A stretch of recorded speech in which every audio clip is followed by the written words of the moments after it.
Spiritual thoughts and beliefs to supersize your business. Sharon Horne-Ellstrom here. Let's talk about this and think about this today as we go about our day. Just coming off a holiday weekend here in the USA, and it always gives me pause. It always feels like we have 2 Saturdays or 2 Sundays, which I love. Don't get me wrong. I always thought weekends should have 3 days, which is why I built that into my repertoire and my work schedule whenever I can, I do that. So I can spend time with people I love and care about, and I can do all the things that are a high priority for me. And that's how we all should be living, in my humble opinion. Well, today, for the Be a Better You annual challenge and the entire month of September this year, we are looking at the spiritual area of the life framework. I share a 9-part life framework with everybody, anybody that will listen: physical, mental, emotional, spiritual, financial, relationships, contribution, communication, and confidence. It used to be a 7-part life framework. I've shared that before. Learned it from Tony Robbins and Jim Rohn. Literally, it was either in the late 70s. I think it was in the 80s, actually, the beginning of the 1980s, on an infomercial. I was introduced to Tony Robbins and followed him for now decades, and learned from him, been coached, etc. So today and every day, I share things that I learn. I learned that one of the best ways to reinforce my understanding of things and get a better perspective and a broader perspective on it is to teach it to other people. So I like to share things that have worked for me, and this framework has served me really, really well. This one, the 9-part one, since 2021, when I had some coaching in the areas of confidence and communication. I don't know about you, but the pandemic was a huge wake-up call for, I think, millions and billions of people to wake up to being more open-minded to flexibility and things, and solving problems and things that were outside of our control. And part of what came out of that for me was additional coaching, and then sharing what I've learned by adding those 2 areas, communication and confidence, to my life framework, because I think they're foundational skills that we need to have in any area or aspect of our life, especially in business, by the way. And now I've used them ever since, all 9, and I teach all 9 these days.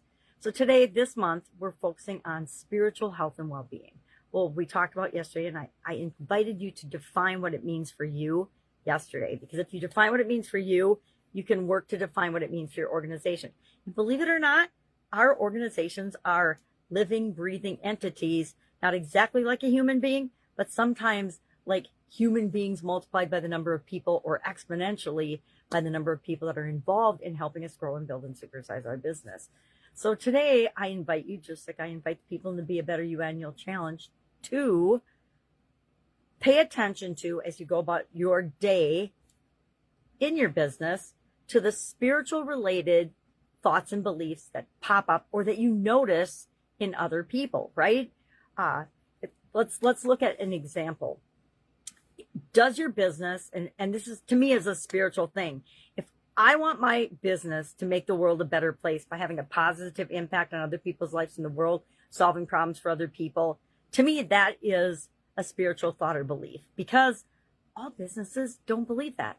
A lot of businesses, probably the vast majority of businesses, were created just to create a living for the founder, or to create lots and lots of money for the stakeholders or shareholders or whatever. And that, you could argue that, yes, money is a spiritual entity. It's energy. Everything is energy. Therefore, you can say everything is energy. Therefore, money is energy. And it's only how you use it in either a positive or a negative way that determines whether it's good or evil, positive or negative, etc.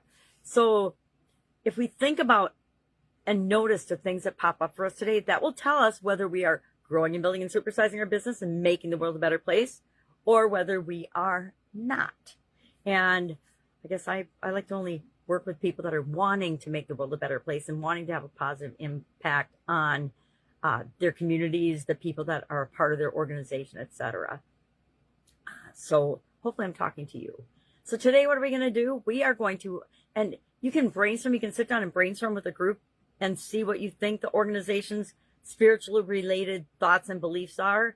But also, I usually will just pay attention to and be more aware of as I go about my day, and then just jot them down and notice what they are. And then we'll talk about them after, because You don't want people filtering what they think you want to hear. You want them to actually be super duper open and honest and just be who they're being, so that you can figure out where your organization is right now with respect to spiritual thoughts and beliefs. Vast majority of the organizations on the planet never even ask this question or contemplate it. Thus, it gives you a strategic advantage if you are more aware of the impact you have within your organization and outside your organization on the spiritual health and well-being of yourself, your entity, your business, as well as other people. Guess what?